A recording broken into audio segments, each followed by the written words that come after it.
Hi. So today we're chatting about what we wish we knew when we were 30. I'm 41 and my husband is. 42. So what do you wish you knew when you were 30? I think it's just reminding myself that time flies really quickly. And one day you will be in your 40s. So I think just to make more of your 30s, even though I think I did, I just think just letting myself know that. I think mine's a bit different actually. I think that I would tell myself that, you know what, don't worry about being so productive. Don't worry about getting everything done. Because I think I would tell myself when I turn 30, don't worry about having things perfectly laid out with a specific timeline in place. Like most people, when they turn 30, they think, oh, I should have my two children, I should have my car, I should have my job that's set for life. But it doesn't have to be that way. You can have your own timeline. Why do you think a lot of people feel like this in their 30s? I think because there's so much pressure to be productive, so much pressure to have everything done. There's comparison, comparing yourself to other people who are your age. And the truth is, everybody has a different pathway, you know? You don't have to follow what everybody else is doing if that's not what you actually want. And even like, I would tell myself if I was 30, you know what? View failure differently. Failing at something isn't the worst thing in the world. In fact, it can often bring such great insight. If I was 30 right now, I'd also adjust my mindset to not think of failure the way that I did. Like, for me, failure was a huge thing. You know, you failed and then everything felt disorientated.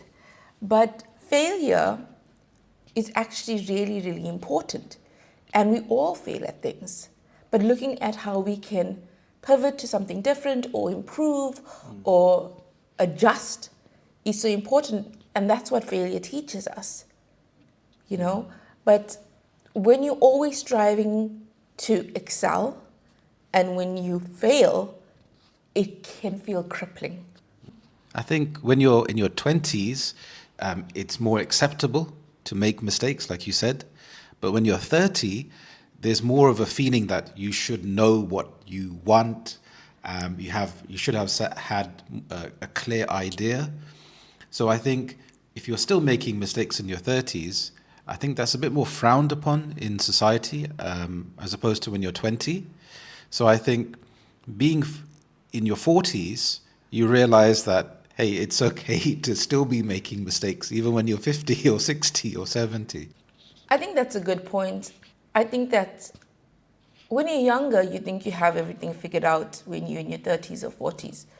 But we are now in our 40s and we're still figuring things out. I don't think you reach a point where you just have figured out everything. It's a learning curve every single decade, every step of the way. And I think that if I had to tell my 30-year-old self again, is don't be so hard on yourself.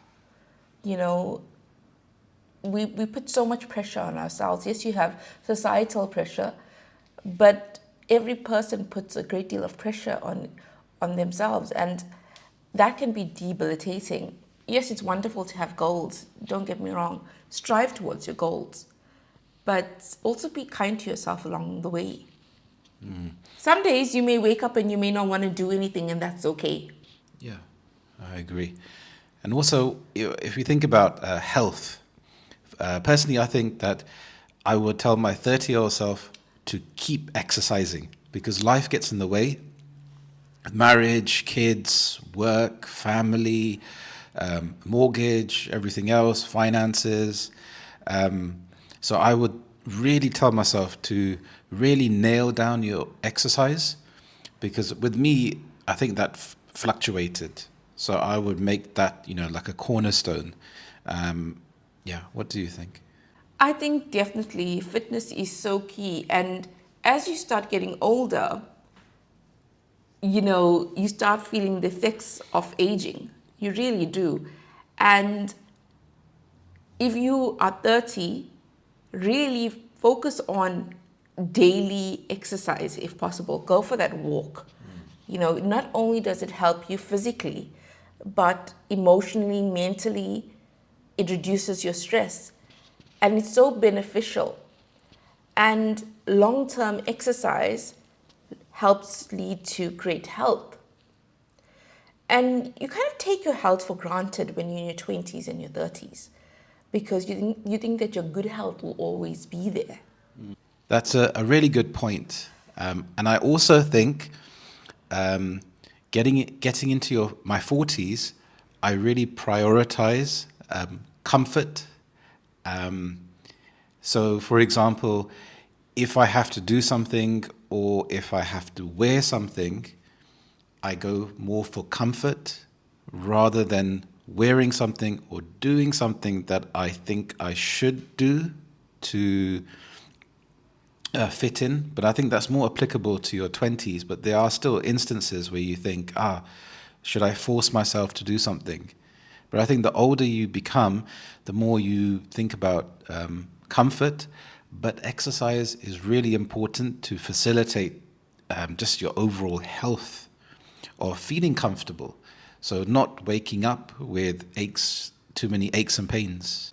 I think about stepping out of your comfort zone as often as possible, how important it is. So if I were to tell my 30-year-old self, I would say, step out of your comfort zone. Yes, it's daunting. Because, there were times when I could speak in front of a big audience and I said no to the possibility of it.